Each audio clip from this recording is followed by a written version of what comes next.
Today is October 16th, 2019. Okay, today, Wednesday. What we got going on here?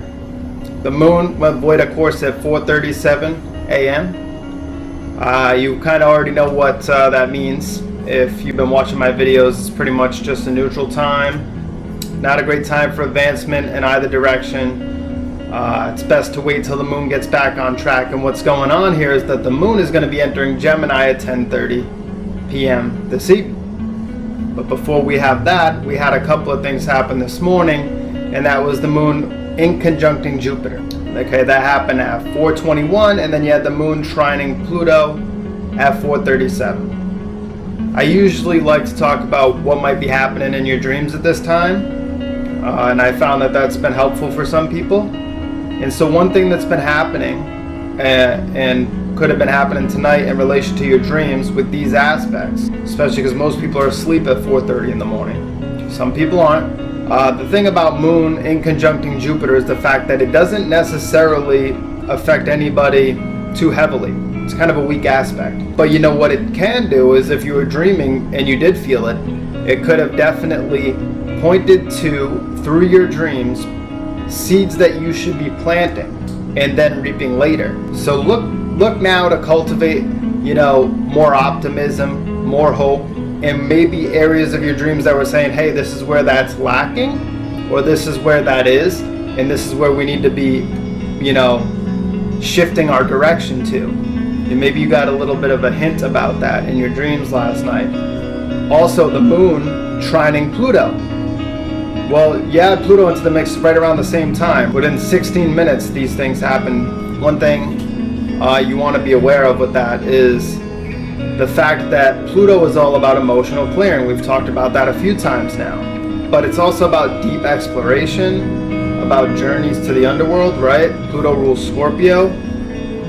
Pluto, Hades, right? So these journeys that we're taking within ourselves, and we're exploring our own emotions through our dreamscape.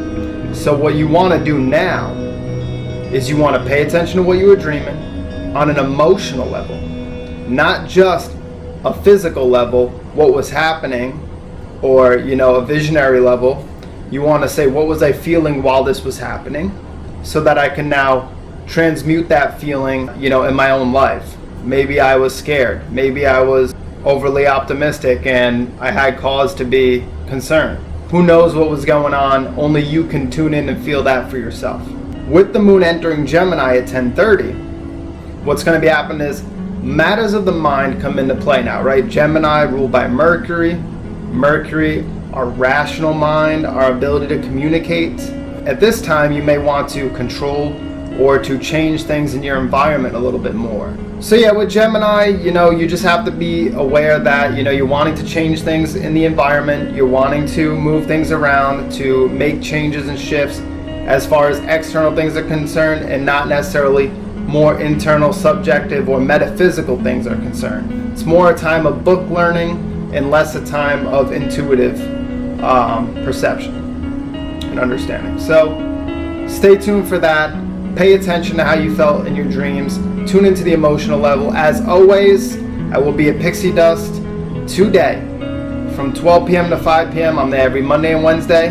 All right, come on down. Let's do your natal chart. Let's pull out the tarot cards. Let's see what's going on. Let's combine the natal chart, your astrological birth chart, with the cards, and we can get a lot of deep insight. Divination plus the astrology, which allows us to see how you should approach what we find when we lay out the cards and get a spiritual diagnosis. So I will see you there. If not, enjoy this video, have a great day, and I'll talk to you next time.